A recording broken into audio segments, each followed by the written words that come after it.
એની ઉપર એટલો અત્યાચાર કરેલો કે દોમ સાહેબી હોવા છતાં એ ઘરમાં ભૂખ્યા રહ્યા છે. ત્યારે એમ થાય કે આ વાત મારે મંચ ઉપર રજૂ કરવી જોઈએ. હું ભાગ્યશાળી છું કે આ વાત સૌથી પહેલા વીરાંજલિના મંચ ઉપરથી કરવાનો મને મોકો મળ્યો.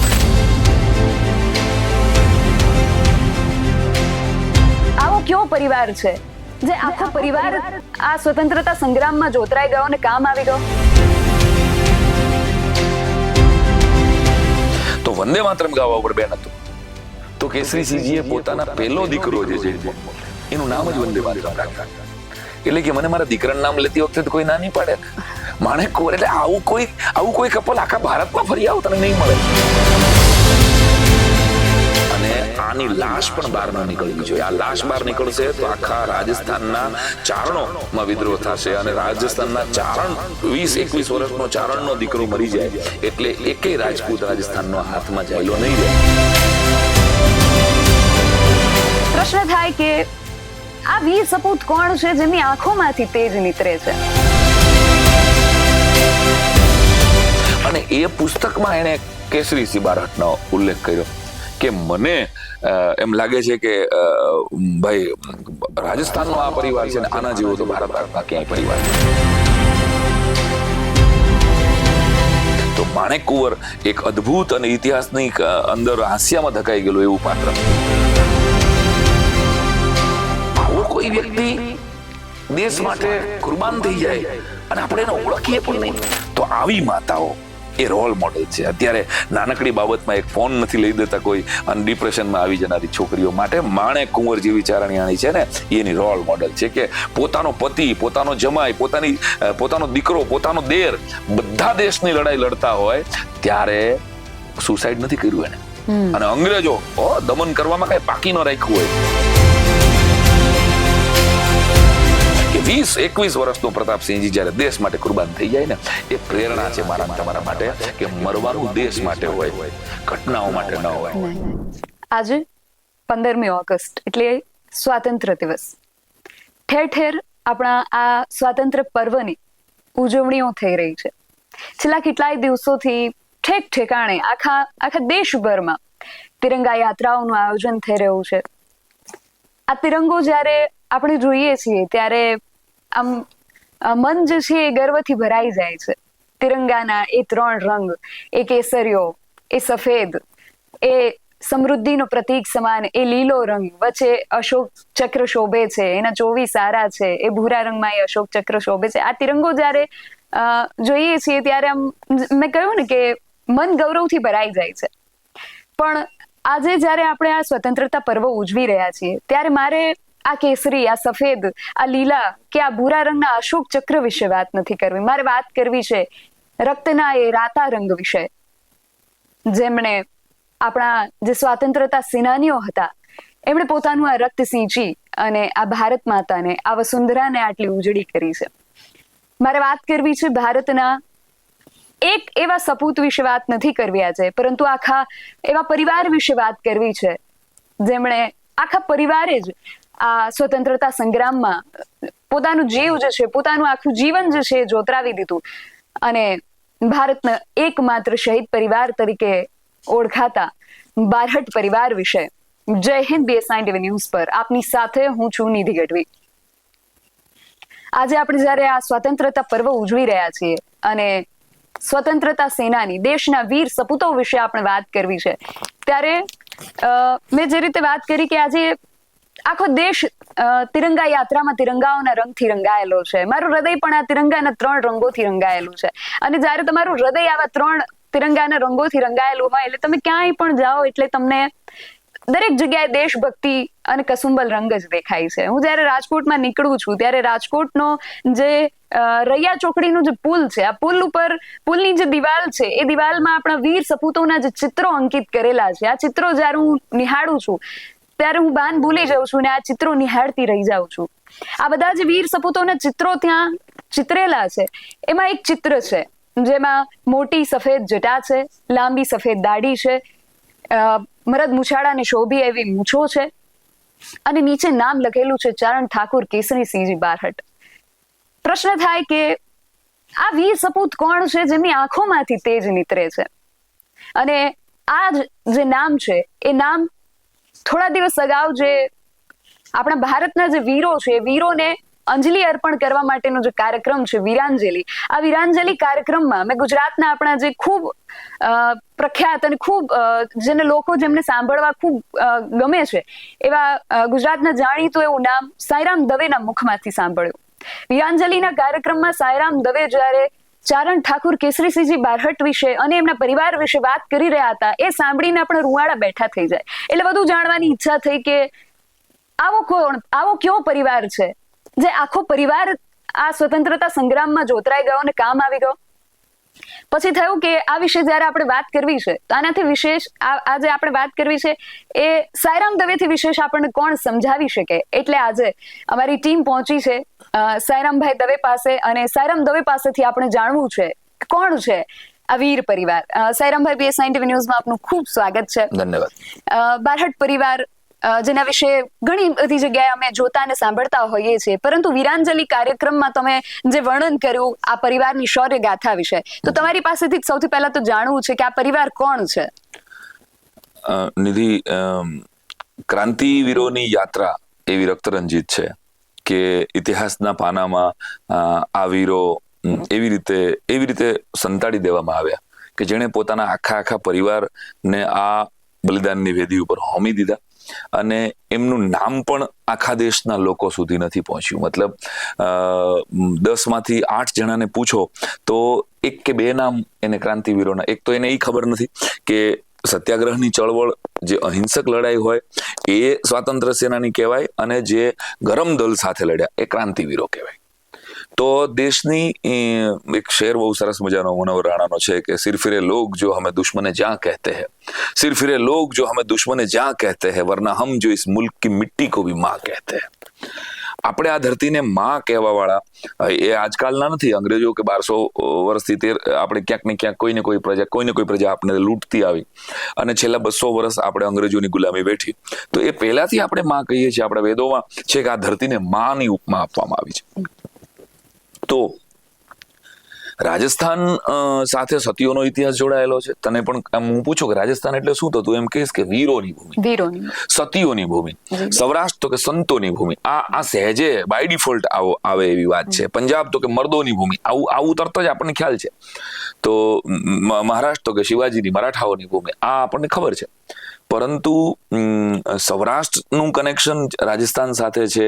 વીરાંજલિ છેલ્લા 18 વર્ષથી એક એવો પ્રકલ્પ મારા પરમ મિત્ર પ્રદીપસિંહ વાઘેલા અને એના 5-10 મિત્રો સાથે 23મી માર્ચે એક ભાઈબંધ એમ ખાલી એને ટકોર કરી જાય કે ભાઈ 23મી માર્ચ આજે છે, પણ ક્યાં કોઈને યાદ છે કે આજે ભગતસિંહ, સુખદેવ અને રાજગુરુને શહીદ કરવામાં આવ્યા હતા સાંજે 7-7:30, અને એક દિવસ અગાઉ એને ફાંસી દેવામાં આવી હતી. તો 5-10 ભાઈબંધોને લાગી આવે ખારું યાર આજે 23 માર્ચ છે ને આપણને ખબર જ નથી. આપણા દેશના કે ગુજરાતના યુવાનો તો ભૂલી ગયા છે.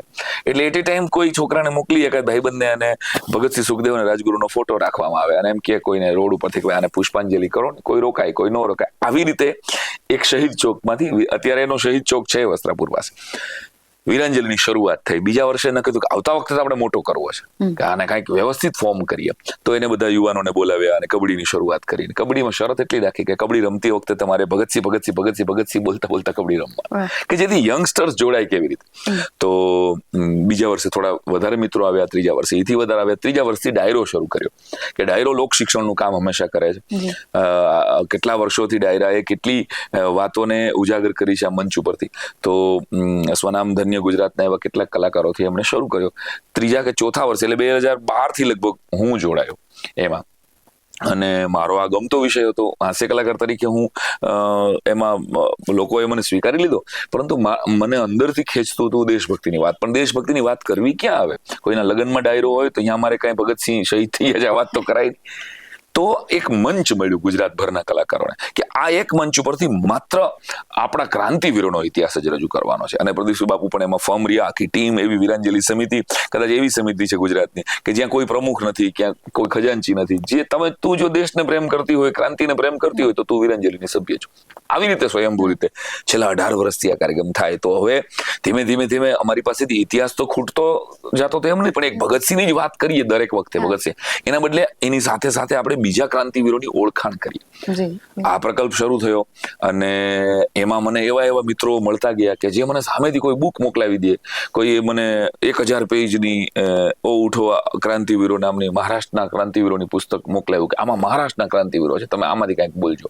કોઈએ મને રાજસ્થાનમાંથી મોકલાવ્યું. વિશાલભાઈ ગઢવી કરીને મારા પરમ મિત્ર, એણે હવે તો BSF માં જુવાન છે, CRPF, અને હવે મને ખબર નથી કે વીરાંજલી જોતા હશે. એનો મને એક દિવસ અજાણ્યો ફોન આવ્યો મને કે હું ભગતસિંહના પરિવારજનોને મળેલો છું. એટલે મારા તો રોવાડા બેઠા થઈ ગયા. મેં કીધું આવો કોઈ આપણો ગુજરાતી ચારણ કે ભગતસિંહના પરિવારને મળ્યો, તો મારી એની પાસેથી વાતો જાણવી હતી. હું કઈ સીધા કોન્ટેક્ટમાં તો હતો નહીં કોઈના. તો એણે મને વાત કરી કે હું આ સુખદેવના પરિવારને મળ્યો છું, હું રાજગુરુના પરિવારને મળ્યો છું, અને મને તો બહુ મજા આવી. એની સાથે દોસ્તી સીધી થઈ ગઈ, કારણ કે હું જેની વાત કરું છું એનો ફેમિલી મેમ્બર કોઈ જીવે છે, દુર્ગા ભાઈના દીકરા કોઈ જીવે છે, તમે એને મળ્યા છો? મને કે હા, મારે એને પારિવારિક સંબંધ, હું એને ત્યાં જાઉં છું. તો એટલે વિશાલભાઈ સીધો મારા હૃદયમાં સ્થાન પામ્યો. અને પછી વિશાલભાઈએ મને કે તમને ખબર છે રાજસ્થાનના એક ચારણ પરિવાર આખો શહીદ થયો છે? મેં કીધું મેં નામ સાંભળ્યું છે, કારણ કે હું બંદી જીવન નામનું અમારી પાસે PDF હતી, આ સચિન્દ્ર સાનિયાલ એની આ PDF છે. ઓરિજિનલ પુસ્તકો તો હવે ક્યાંય મળતા નથી. તો આ પુસ્તકમાં બંદી જીવન એટલે આ દેશના કોઈ એકમાત્ર માણસ કે જે ભગતસિંહ જ્યારે 5-7 વર્ષના હતા ત્યારે એના ઘરમાં 2 વડીલો એના પપ્પા હારે વાત કરવા માટે આવે અને એ ક્રાંતિની વાત કરે, અંગ્રેજોને મારી નાખવા જોઈએ. 8-10 વર્ષના ભગતસિંહ ચા પાણી દેતા સાંભળે કે આ દાદા, મારા બાપુ, આ 2 અંકલ સાથે અંગ્રેજોને મારી નાખવાની વાત કરે છે. આ કોણ? એટલે એની માને પૂછી ત્યારે એની માએ કીધું કે આ સચિન્દ્ર સાનિયાલ અને રાસબિહારી બોઝ છે, બંગાળના એવા અદ્ભુત ક્રાંતિકારી છે આ. અને એટલે કે ત્યારે ક્રાંતિકારી શું કહેવાય એ પણ ભગતસિંહને ખબર નહોતી. તો ભગતસિંહના માનસ ગુરુ આમ કયો ને તો સચિન્દ્ર સાનિયાલ છે. આટલું તને હું ખાલી આંબો કહું છું, એટલે હવે તું બરાબર વાત સુધી આવે. હવે સચિન્દ્ર સાનિયાલને 2 વખત જન્મટીપ થયેલી. કોઈ માણસને 2 વાર જન્મટીપ કેવી રીતે થાય? 1 વાર જન્મટીપ થઈ અંગ્રેજોની સામે વિદ્રોહ બાબતે, અને પછી કઈક રાજાનો કે રાણીનો જન્મદિવસ હતો એટલે જેલમાંથી બધા જ કેદીઓને છોડી મૂકવામાં આવ્યા, એટલે જન્મટીપ કેન્સલ થઈ ગઈ.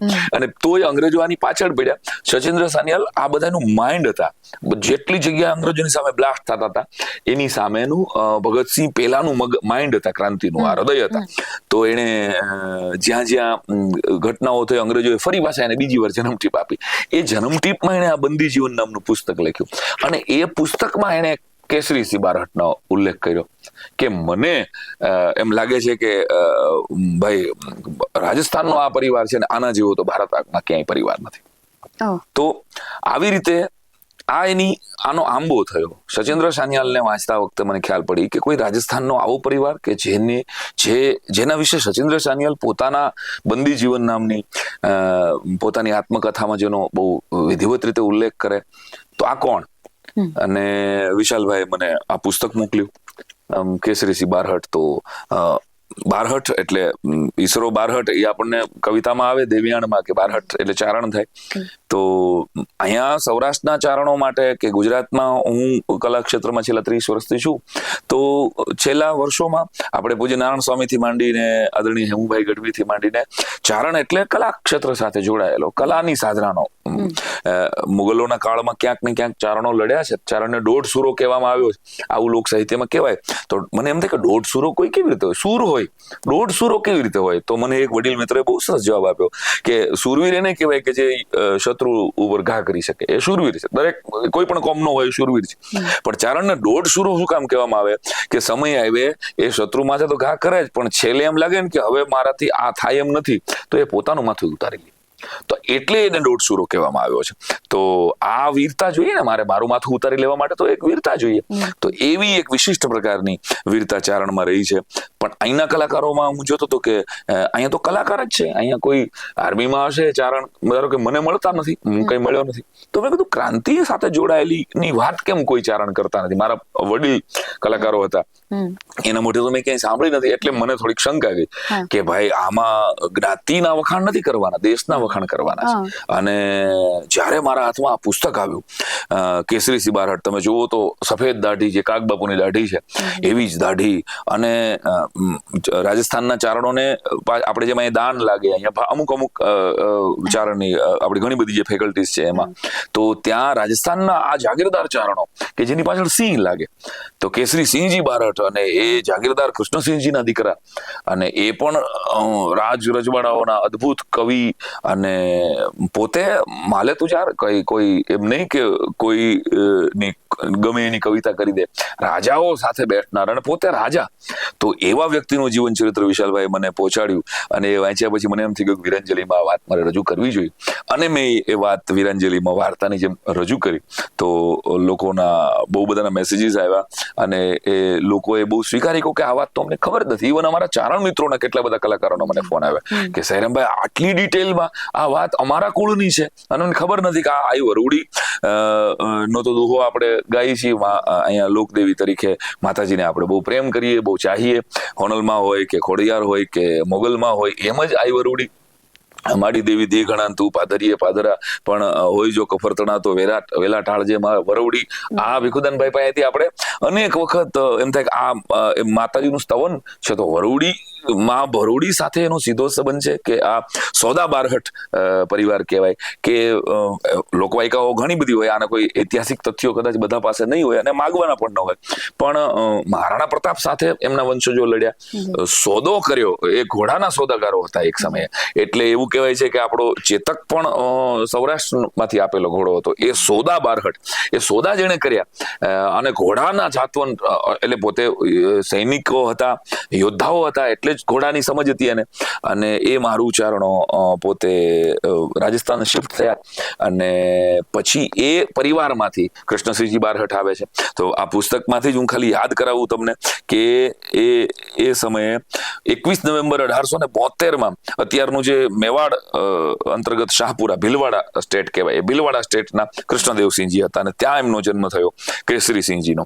અને કેસરીસિંહજી પોતે 8 જ વર્ષની આયુષમાં ઉદયપુર ગોપીનાથ શાસ્ત્રી એમને સંસ્કૃતના વિદ્વાન બનાવ્યા. એટલે કેસરીસિંહજી એટલે કવિતાના એવા મર્મગ્ન કે એ કેટલી બધી ભાષાઓ જાણતા હતા, કે આ ખાલી રાજા નહીં, ખાલી ચારણ નહીં, પણ પોતે એક વિદ્વાન ચારણ એમ કહી શકાય.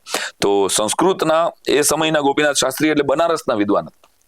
એની પાસેથી કેસરીસિંહજી પોતે બહુ સારું સંસ્કૃત શીખે, અને એના માતુશ્રીનું બહુ નાનપણમાં દેહાંત થઈ ગયેલું, એટલે એ પાઠશાળાઓમાં જ રહ્યા, અને 1890 અંત સુધી એ પાઠશાળામાં રહ્યા છે.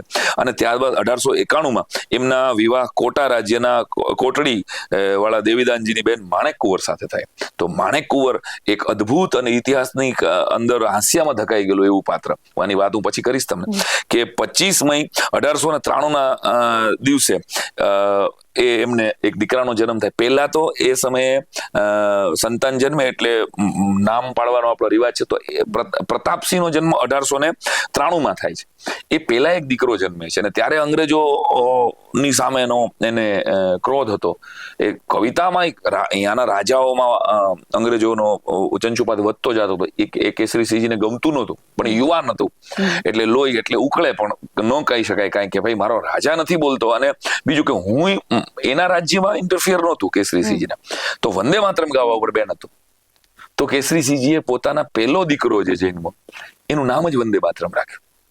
એટલે કે મને મારા દીકરાનું નામ લેતી વખતે કોઈ ના નહીં પાડે ને, માણેક કુંવર. એટલે આવું કોઈ કપલ આખા ભારતમાં ફરી આવ તને નહીં મળે કે હું મારા દીકરાનું નામ એ વંદે માતરમ, અહીંયા આવું તો હું કહી શકું, એ બાને હું વંદે માતરમ ગાઈ શકું. અનફોર્ચ્યુનેટલી એ દીકરો ખૂબ જ નાની ઉંમરમાં દેવલોક પામ્યો, એટલે એ વંદે માતરમ મોટો ન થયો.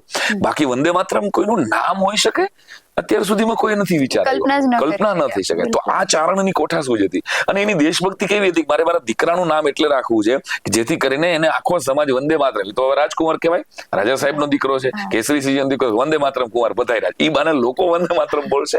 તો આ માણેક કુંવર પણ એમાં સાથે હતા, એ પણ એવી દેશભક્ત લેડી હતી, અને દોમદોમ સાહેબી હતી. ઘરમાં કોઈ પ્રશ્ન નહોતો કમાવાનો, કે ત્યાંના રાજ ચલાવતા હતા, અંગ્રેજો હતા રાજસ્થાનમાં, પણ 1891 એટલે 93 ની અંદર માણેક કુંવર પ્રતાપસિંહ બારડનો જન્મ આપે અને પ્રતાપસિંહ બારડ પોતે આમ બેઠી દડીના હતા અને આમ સેજ ગોળ ચહેરો હતો એનો અને એ પેલા એના કાકા પણ બહુ સરસ એની સાથે જોડાયેલા અને આખો પરિવાર આર્ય સમાજથી એકદમ નજીક. રાજસ્થાનની અંદર તમને કદાચ દયાનંદ સરસ્વતી તે વાંચ્યા હોય આર્ય સમાજ વિશે કઈ જાણતી હો તો પંજાબ અને રાજસ્થાન ઉપર સૌથી વધારે આર્ય સમાજની અસર અને સ્વામી દયાનંદ સરસ્વતી ને સાંભળ્યા પછી કેસરીસિંહજીનું જીવન એકદમ બદલ્યું અને એ પ્રખર દેશભક્ત બન્યા કે વેદોની વાણીને મારે સ્વર આપવો પડે હવે અને મારે લોકોને જગાડવા પડે. એટલે હું ચારણ છું તો ચારણનો સીધો સંબંધ મામા ભાણેજનો ક્ષત્રિયો સાથે છે તો કે હું મારા પેલા હું મારા ચારણોને એક સેકન્ડ સંગઠિત કરું અને પછી હું મારા રાજસ્થાનના ચારણ જોડાશે સંગઠિત થશે એટલે ક્ષત્રિય બાય ડિફોલ્ટ થશે કારણ કે એ બંને મામા ભાણેજની જેમ જોડાયેલા છે. એટલે કે હું ક્ષત્રિય અને ચારણા બે સમાજને લઈને કોઈ ચળવળની શરૂઆત કરું ને એટલે આખું રાજસ્થાન જોડાઈ શકાશે. આવી કોઠાસૂઝ સાથે એને અભિનય નવ ભારત સભા શરૂ કરી જે અભિનય નવ ભારત સભા જે સચેન્દ્ર સાનિયાલ અને રાસબિહારી બોઝ ગુપ્ત રીતે ચલાવતા હતા એવી અંગ્રેજો વિરુદ્ધ ની અને એવી બુદ્ધિ થી ચલાવી કે એમાં નવયુવાનોને જોઈન્ટ કરવાના અને દેશની અંગ્રેજો વિરુદ્ધની વાતો મૂકવાની. તો અજીતસિંહજી એના ભાઈ એની સાથે એમાં જોડાયા. કેસરીસિંહજીના નાના ભાઈ જોરાવરસિંહ છે સોરી અજીતસિંહજી એ જોરાવરસિંહ એના સગા નાના ભાઈ હતા એ પણ જોડાયા. નિધિ કોઈ પરિવાર આજ સુધીમાં આપણે જોયો છે કે બાપ એના દીકરાને જોકી દે.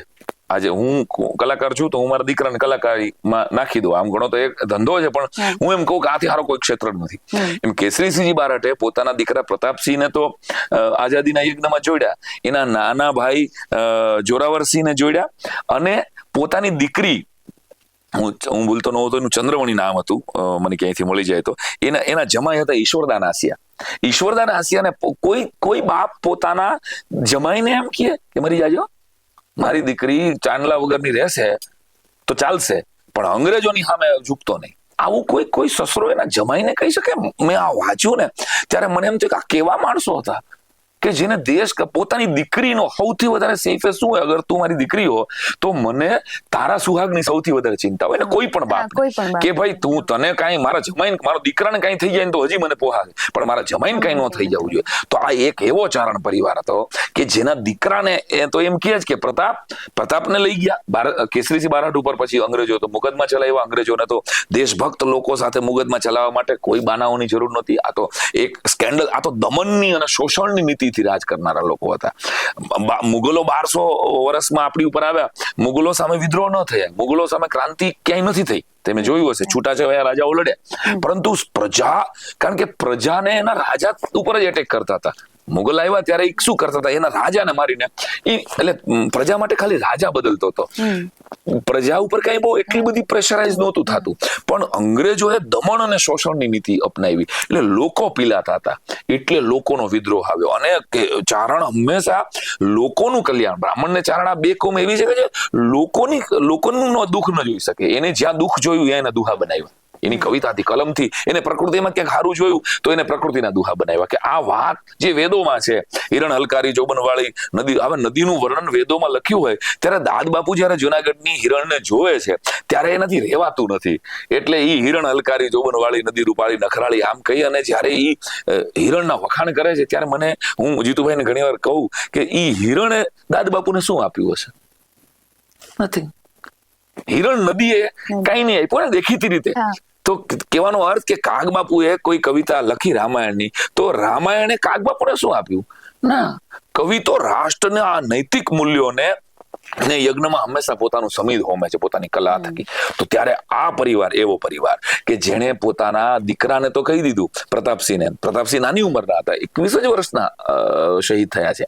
અને કેસરીસિંહજીને જયારે જેલ થઈ અને કેસરીસિંહજીને એકદમ સાયલન્ટલી જેલમાં રાખવામાં આવેલા. હવે કોટાની જેલમાં અને લાહોર અલગ અલગ જેલમાં રાખવામાં આવેલા અને પ્રતાપસિંહજીને જેલ થઈ.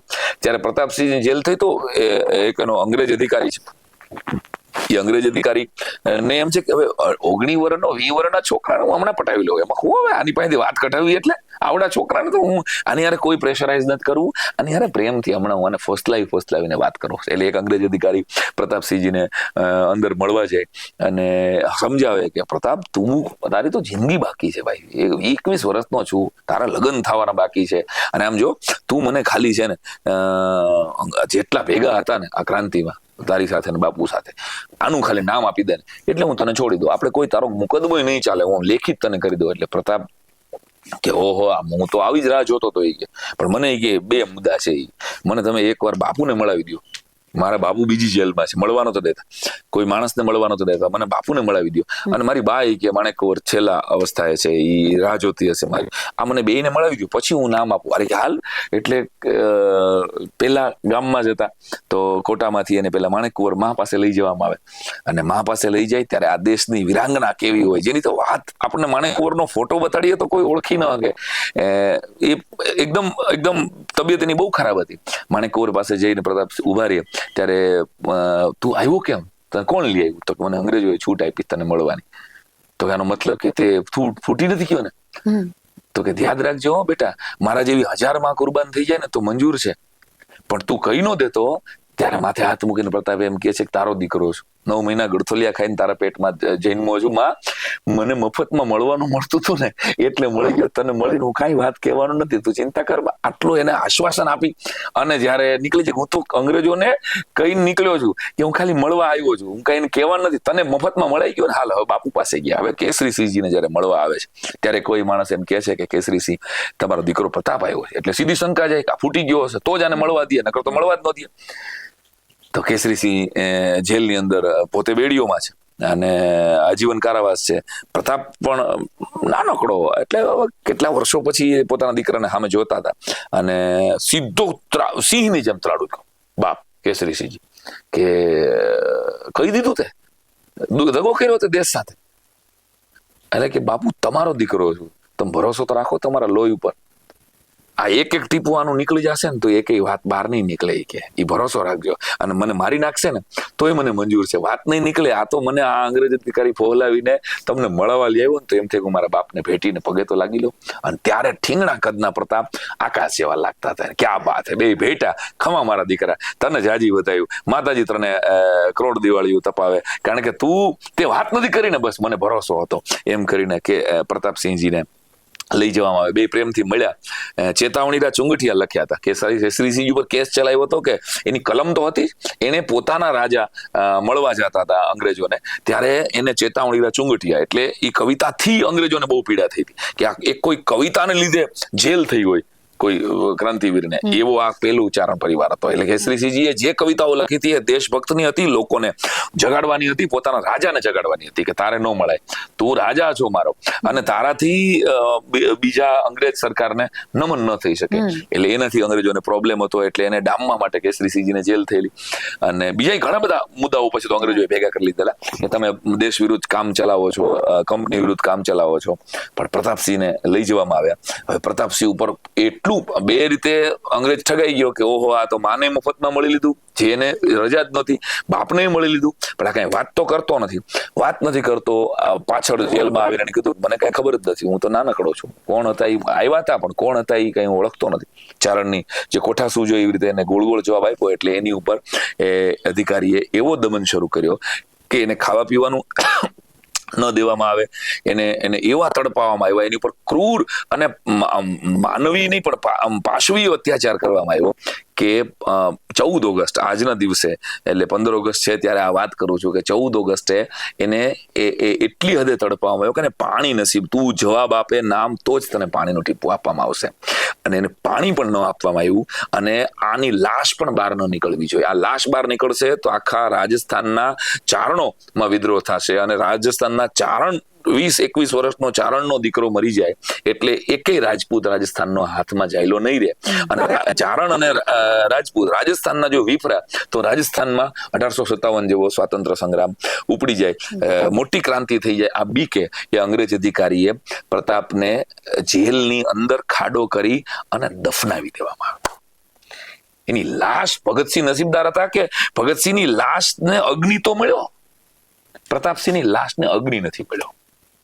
પ્રતાપસિંહની લાશને એ જેલની અંદર ખાડો ખોદી, અને હિન્દુ પરંપરા મોતનો તો મલાજ હોય ને કોઈને પણ, કે તમારે મારી નાખવો છે કોઈ માણસને, તો એટલીસ્ટ એના નિયમ છે કે આખી દુનિયાનો કે એને છેલ્લા દિવસે એના પરિવારજનોને મળી તો લેવા દો, એની છેલ્લી ઈચ્છા તો પૂરી કરવા દો. પણ આ જલ્લાદ અંગ્રેજો પ્રતાપસિંહ જેવા 21 વર્ષના જુવાન, જેના લગ્ન બાકી હતા, અને સાહેબ એને લગ્ન એટલે નહોતા કર્યા કે મારો બાપ નીકળે અને મારો દેશ આઝાદ થાય ને પછી હું લગ્ન કરીશ.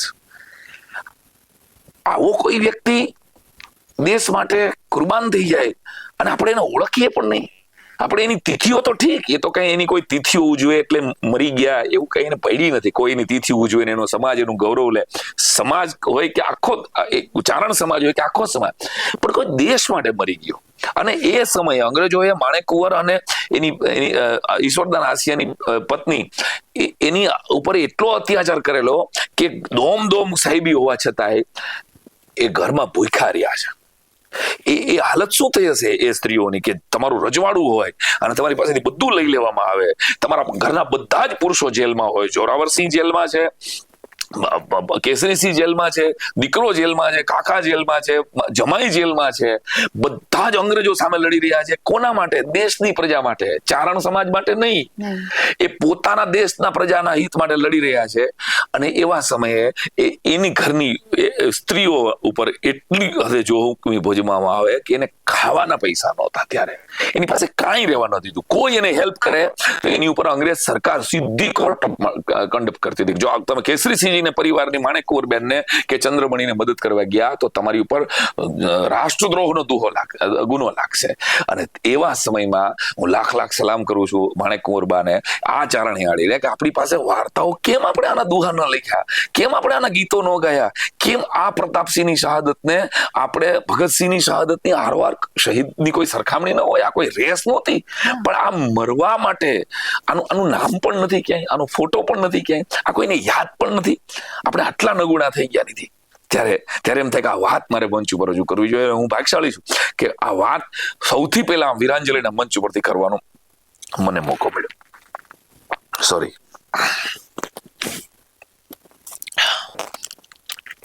વીરોની આ વાત કરતા આપણે એમાં એટલા અંદર ઇન્વોલ્વ થઈ જઈએ, એટલા અંદર ઊંડા ઉતરી જઈએ કે એમની પીડા શું હશે એની કલ્પના માત્રથી આપણા રૂવાડા બેઠા થઈ જાય.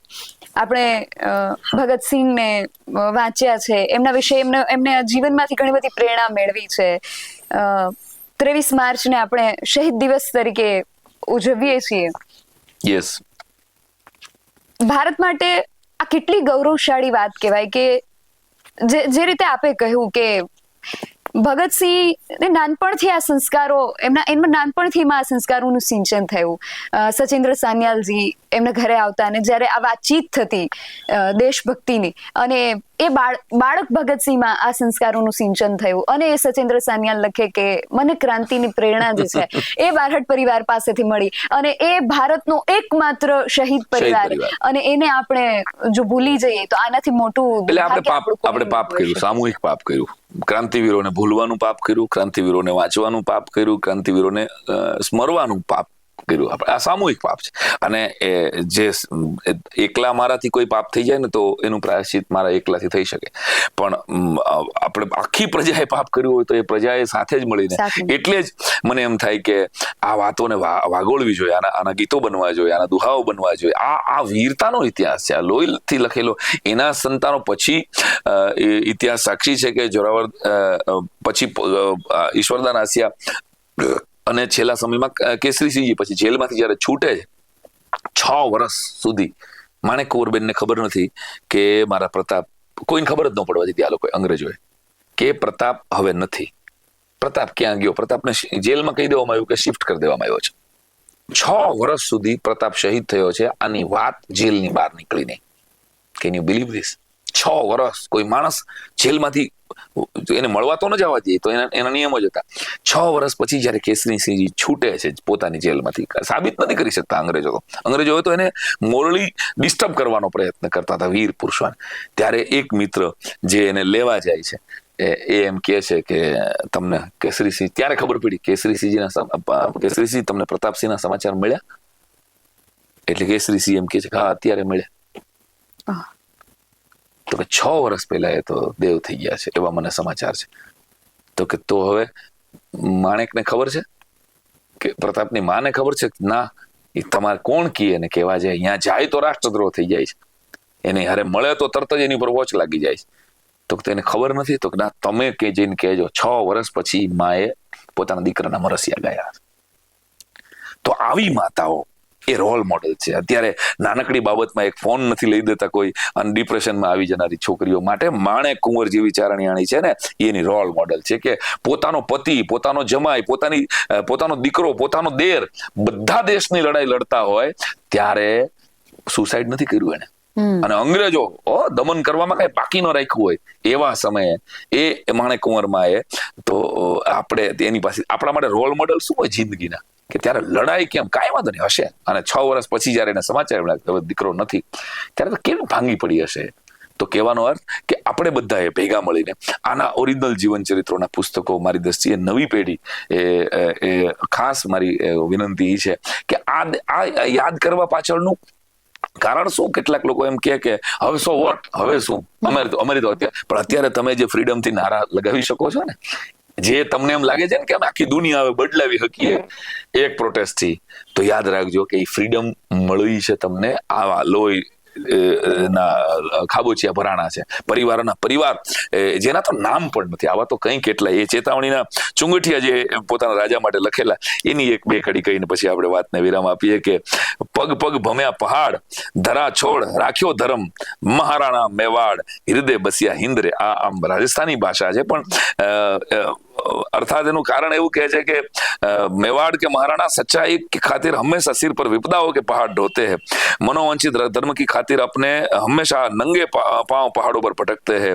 और उबड़ खाबड़ पहाड़ों पर, और जन्मभूमि के मोह को त्याग कर भी उन्होंने सच्चाई और धर्म के मार्ग को परित्याग नहीं किया है. इसी कारण के हिंदुस्तान के लिए मेवाड़ शब्द प्यारा है, महाराणा शब्द प्यारा है. ये दोनों शब्द अपने संपूर्ण गौरव के साथ हिंदुस्तान के हृदय में वास करने वाले हैं. એટલે એમ પોતાના રાજાને કહે છે કે દેખ લો हिंदवाण जिन सूरज दिस नेहसु पण तारा परमाण निरखा निशासा नाक्सी. એટલે કે सारा हिंदुस्तान मेवाड़ को अपना सूर्य मानता है, और मेवाड़ का वही सूर्य जब अंग्रेजों के खिताब, अंग्रेजो ત્યાંના રાજાને ખિતાબ આપીને ખરીદી લેવા માંગતા હતા કે ભાઈ ખિતાબ આપી દે એટલે રાજા પછી એની અંડરટેકિંગમાં છે.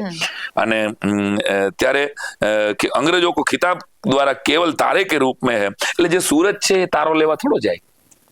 કવિતાનો હું તને પ્રાણ કહું છું. અને આ કવિતા સાંભળ્યા પછી રાજા તો નીકળી ગયા હતા, દિલ્હી પહોંચી ગયા હતા, અને ચિઠ્ઠી મળી કે ચેતવણીના ચુંગઠિયા કેસરીસિંહે મોકલ્યા છે. બે જુદા જુદા હતા, અને આ મોકલ્યા પછી ત્યાં રાજાથી જવાનું નહીં કે આવું મને મારો ચારણ લખે છે તો હવે મારે આ અંગ્રેજોની ખુશામ કરવા માટે જવાય નહીં. રાજા અહીંયાથી બીજું બાનું કરી અને નીકળી ગયા છે. પણ એક કવિની કવિતામાં કેટલી તાકાત હોય એનો આ શ્રેષ્ઠ દાખલો છે કેસરીસિંહજી બારહટ. અને મેં કીધું એમ કે જોરાવરસિંહજી એમના નાના ભાઈ, પછી એ પણ છેલ્લા દિવસોમાં પછી ક્રાંતિની લડાઈમાંથી ખબર પડે છે કે ક્રાંતિની આગ ઠંડી પડી રહી છે, અંગ્રેજોની સામે ક્રાંતિથી નથી લડાઈ શકાય એમ. એટલે પૃથ્વી પ્રતાપસિંહજી તો શહીદ થયા હોય, પણ જોરાવરસિંહજી પછી સ્વાતંત્ર્ય સેનાની બને છે, અને ગાંધી બાપુની સાથે કેસરીસિંહજી પણ પછી પોતાની આખી જાત માનસિકતાને અને જોરાવરસિંહ ઈશ્વરદાનભાઈને બધાને જોડે છે. અને છેલ્લે એટલે તમને ઈશ્વરદાનભાઈ હસિયાનો ફોટો મળે, ગૂગલ ઉપર તને મળશે કદાચ. આ બધા આ વાત જયારે થાય ત્યારે હું કોશિશ ઈચ્છું કે એના ફોટોગ્રાફ્સ આવે ખાસ કરીને. મેં પણ એ ગોતીને એવા મર્દ વીરોના ફોટા હતા. તો આ વીરો દેશની આઝાદી માટે પોતાના પ્રાણની આહુતિ આપી. એના કોઈ સંતાનો ક્યાંય એમએલએ એમપી થવા માટે લાઈનમાં ઊભા નથી રહ્યા. ક્યાંય મને રાજસ્થાનના કેટલાક મિત્રો જયારે આ કાર્યક્રમમાં આવ્યા હતા, એને મારું જયારે સન્માન કર્યું ત્યારે મને ખબર પડી કે કોઈ આવા દેશભક્ત લોકો છે કે જે હજી પ્રતાપસિંહની જન્મજયંતિ ઉજવે છે. ભલે એમાં થોડા લોકો છે, અને આમાં ક્રાંતિની શરૂઆત થાય, ક્રાંતિવીરોને યાદ કરવા થાય ત્યારે બહુ બધું ટોળું નથી હોતું. મારા મનમાં ભાવ જાગ્યો, મેં આ પુસ્તક વાંચ્યું અને મને એમ થયું કે આ વાત મારે રજૂ કરવી જોઈએ. અને એ મિત્રોએ મારું સન્માન કર્યું રાજસ્થાનથી આવીને. હજી આજની તારીખે એનો પત્ર આવે મારી ઉપર. કેસરીસિંહજીના પરિવારમાંથી કોઈ એમના દીકરા એ અમારા વીરાંજલિ કાર્યક્રમમાં હાજર રહ્યા હતા. એવોર્ડ પણ એને પછી મને જામજોધપુરના અમારા મિત્રોએ વીરાંજલી સમિતિને એક આપ્યો. હું આ તકે એ બધાનો આભાર માનું છું. તો કેસરીસિંહજી અને પ્રતાપસિંહજી આ પિતા પુત્ર એટલે અને ઈશ્વરદાનજી જમાઈ અને સસરો લડ્યા હોય, ક્યાંય બાપ દીકરો લડ્યા હોય, કાકો અને ભત્રીજો લડ્યા હોય, આખો પરિવાર દેશ માટે ફના થઈ ગયો હોય, દેશ માટે પોતાના કોઈની સુખની ચિંતા કર્યા વગર અને દોમ સાહેબી હોય. પાછું એવું નહીં કે આ રોડ પર રખડતા હતા અને આને કોઈ કઈ ખાવા દેતું નહોતું અને આ લોકો કાંઈ નહોતું એટલે ક્રાંતિમાં નતા આવ્યો, બધું હતું અને છતાંય બધું દેશની આઝાદી માટે એને હોમી દીધું છે. એટલે આનું પુણ્ય સ્મરણ કરવાથી મારી દ્રષ્ટિએ આપણને વધારે બળ મળશે. કેટલા યુવાનોને આ વાત હું કરવા પાછળનું મારું કારણ શું કે 20-21 વર્ષનો પ્રતાપસિંહજી જયારે દેશ માટે કુરબાન થઈ જાય ને, એ પ્રેરણા છે મારા તમારા માટે કે મરવાનું દેશ માટે હોય, ઘટનાઓ માટે ન હોય. નાની નાની ઘટનાઓને લીધે પંખે ચડી જાય છે, ઝેર પી લે છે, બ્રેકઅપ થાય અને પ્રેમમાં પડી જાય ને હવે આપણને આ દુનિયા નહીં જીવવા દે. અરે આવો વિચાર કરીને 21 વર્ષનો યુવાન, ત્યારે તો બાળ વિવાહ થઈ જતા હતા, 14 વર્ષે પરણાવી દેતા હતા. અને પ્રતાપ એકદમ તેજસ્વી અને અબજોપતિ ઘરનો રાજકુંવર હતો ભાઈ. એના માટે રાજવાડાઓ સારા બીજા સ્ટેટના એને ત્યારે માગાઓ હતા, પણ મારો બાપ જેલમાં છે અને મારો દેશ આઝાદ થાય પછી લગ્ન કરીશ. તો આ કરંટ સાથે કોઈ ચારણ નીકળી જાય આપણી વચ્ચેથી અને એ ચારણને, એ વીરને, એ સપૂતને આપણે જયારે ભૂલી જાય ને, મારી દ્રષ્ટિએ આને યાદ કરીએ ને, એ આ ગઈકાલે કરવાનું કામ હતું નિધિ. જો આજે આપણાથી થઈ શકે ને તો આપણા સદનસીબ છે. તો મને ગૌરવ છે કે આ વાત હું કરી રહ્યો છું અને મારાથી થાય એકલો, મારા જેવા બધાએ કરવી જોઈએ. બીજા કલાકારોને પણ હું આ તકે આ ચેનલ દ્વારા વિનંતી કરું છું કે પુસ્તક તો ગામમાં મળે જ છે, એમેઝોન ઉપર મળે જ છે ભાઈ. આ કઈ વાત હું કઈ રોકેટ સાયન્સની જેમ ઉપરથી મને વિશાલભાઈ જેવા એકાદ કોઈ ભાઈબંધે મળ્યું, આના ગીતો બને, કેસરીસિંહજીના દુહા તો બને, પ્રતાપસિંહજીના દુહા. મારી તો એવી બધી તાકાત નથી મારી કવિતામાં, પણ બીજા કેટલા બધા કવિઓ છે ગુજરાતના અંદર કે જે આ વાતને જીવતી રાખશે. કારણ કે મારી દ્રષ્ટિએ મહાપુરુષો છે ને, એનું મૃત્યુ 2 વખત થાય છે. તને આશ્ચર્ય લાગશે કે 2 વાર કેમ મરે કોઈ માણસ? કોઈ માણસ એક વખત એના શરીરથી મરે છે અને બીજી વખત જયારે તમે એને ભૂલી જાઓ છો ને ત્યારે એ મરે છે. તો મને એટલું ભરોસો છે કે કેસરીસિંહજીની ને પ્રતાપસિંહજીની વાતને, બારહટ પરિવારને જ્યાં સુધી આપણે યાદ કરશું ને, એનું પુણ્ય સ્મરણ કરશું ને, ત્યાં સુધી આપણામાંથી મળશે નહીં અને આપણે મરવા દેશું નહીં. આવી રીતે તને મન થયું કે મારે આ વાત રજૂ કરવી છે તો હું પણ રાજી થયો. 15મી ઓગસ્ટના દિવસે આ તિરંગાને લહેરાવવા માટે આવા તો કઈ કેટલાય શહીદો દરેક રાજ્યમાંથી, દરેક કોમમાંથી લડ્યા છે. દરેક કોમને એ શોધ કરવાની જરૂર છે કે કોણ લડ્યું. મારા એ ગોતો તો અંગ્રેજોના ઇતિહાસમાંથી ક્યાંક તો મળશે ને તમારી કોમનો કોઈ એક માણસ, એ ભલે નાનકડી લડાઈ લડ્યો હોય.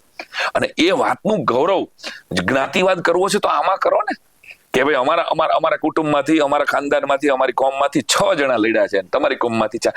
આની ઉપર બહેસ કરો ને.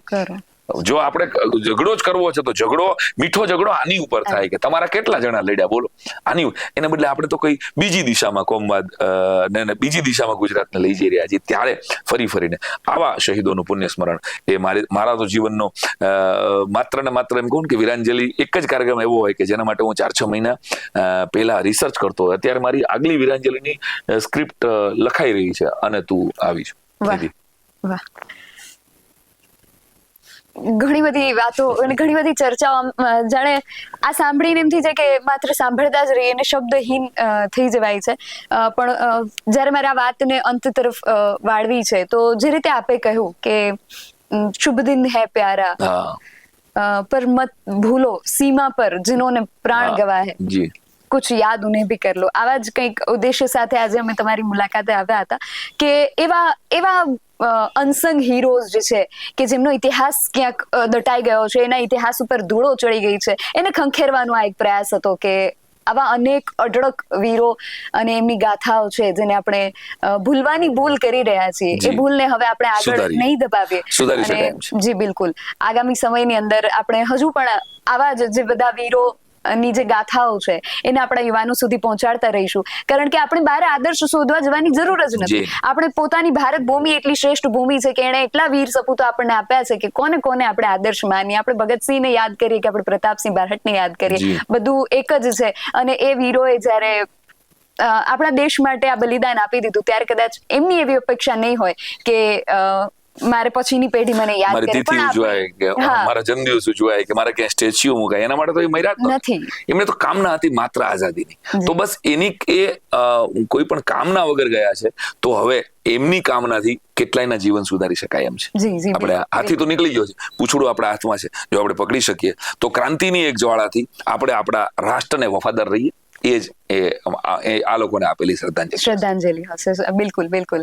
એટલે આખા બારહટ પરિવારની આપણે વાત કરીએ અને એમના પરિવાર વિશે જાણ્યું કે પરિવાર કેટલું દેશભક્તિથી રંગાયેલો અને એની અંદર ઊંડો ઉતરેલો આ પરિવાર હશે કે કૃષ્ણદેવસિંહ બારહટ થી માંડી અને આપણે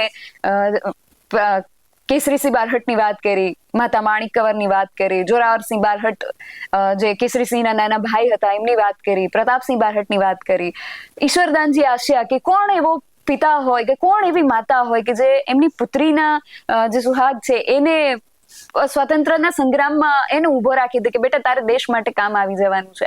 આવી વીરતાથી ભરેલી વાતો, આવો પરિવાર આપણને, આવો આદર્શ આપણને ક્યાં મળે?